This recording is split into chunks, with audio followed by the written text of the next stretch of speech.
Pensioners po ang namatay sa GSIS. 3 anak, 12 years old, 8 and 5. What if yung husband may kalib-in na bago? Makancel po ba ang pension sa GSIS? Well, sir, napakagandang question po from your end.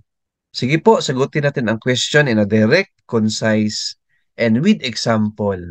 So may research tayo sa website ni GSIS and may tatlong answer po tayo, sir.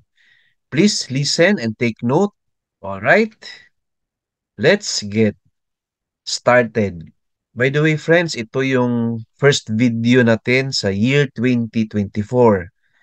518th video na po ang nagawa natin sa channel. Thank you for supporting my YouTube channel, friends. So ito na po yung sagot. Disqualification or discontinuance to entitlement to survivorship pension of dependent spouse and or children. So number one, sir, the payment of survivorship pension to the surviving spouse shall be discontinued when he or she remarries, cohabits, or engages in common law relationship. So na-mention mo kanina, sir, may kalib-in po tayo. So, ang question mo, makancel po ba ang pension sa GSIS? Answer po, yes po. Kasi po, when we say live-in po, pasok po tayo sa cohabits or engages in common law relationship. So, automatic po yan, sir, pag may mag-report sa GSIS, stop po ang monthly pension po natin na survivorship pension po ninyo. So, it's fair naman din po na stop po kasi benefit po yan, no? Sa namatay po na asawa ninyo. So, hindi po yan gamitin, sir, sa ibang paraan. Lalong-lalo na if may ka-live-in ka or you remarry, magpakasal ka. Stop talaga yan, sir. Alright, very clear po ang sagot natin. Number 2, in the case of the dependent children, survivorship pension shall be discontinued upon reaching the age of majority. So, na-mention mo kanina, sir, may anak po tayo na 12 years old, 8 and 5, right? So, stop po ang pension po nila if majority age na po sila, sir.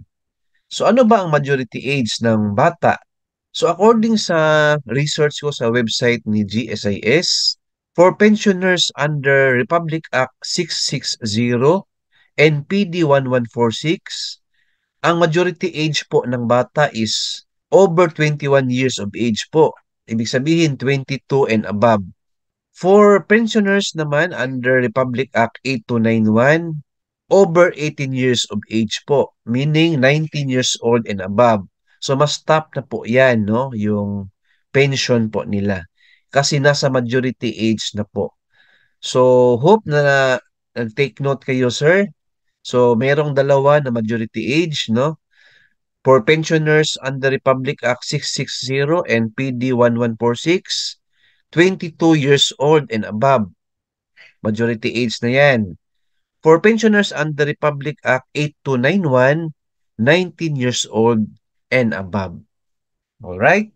Number 3, when a dependent spouse and dependent children are already receiving the basic survivorship pension and dependent children's pension, respectively, any subsequent death, emancipation, disqualification of any one of them shall not result in the accrual of that portion of benefits to other beneficiaries. Simply said, sir, if majority age na po yung bata, no? So, stop na po yung dependence pension po niya. Hindi po yan malipat sa inyo. On the other hand, if nag-remarry po tayo, may ka-live-in tayo, stop po yung pension ninyo, hindi rin malipat o matransfer sa anak ninyo. Yan po ang ibig sabihin ng number 3. Alright? Hope na nasagot ko yung question nyo, sir. Thank you for watching. Please like, share this video, and subscribe to YouTube channel Thank you, God bless, and two thumbs up.